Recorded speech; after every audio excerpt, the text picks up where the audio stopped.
Hi guys, welcome to Pinoy Drama Channel, kung saan ating ikukumpara ang mga palabas, mapapelikula or teleserye, na ginawa ng remake or Pinoy adaptation.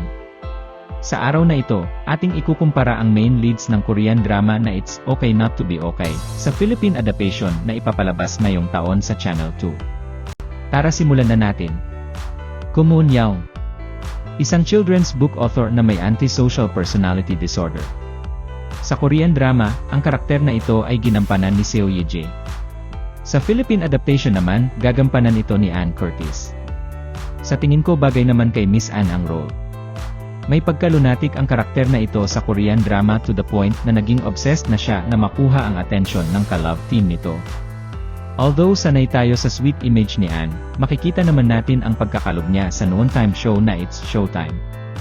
Kaya sa tingin ko mabibigyan niya naman ng justice ang karakter na ito. Moon Gang-tae. Siya ang lalaking pinagkainteresan ng babaeng main lead. Isa na itong ulila na kasalukuyang nagtatrabaho bilang isang caregiver sa isang psychiatric hospital. Sa Korean drama, ang karakter na ito ay ginampanan ni Kim Soo-hyun. Sa Philippine adaptation, ang karakter na ito ay gagampanan naman ni Joshua Garcia.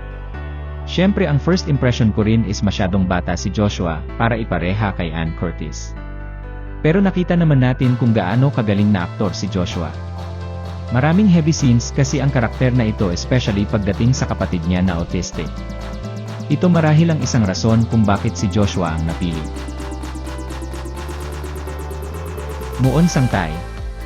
Siya ang kapatid ng bidang lalaki. Meron itong autism. Sa Korean drama, ang karakter na ito ay ginampanan ni Oh Jung-se. Sa Philippine adaptation naman, ang karakter na ito ay gagampanan ni Carlo Aquino.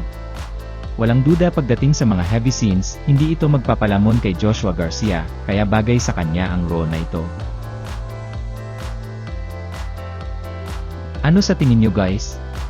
Comment down below and please don't forget to subscribe.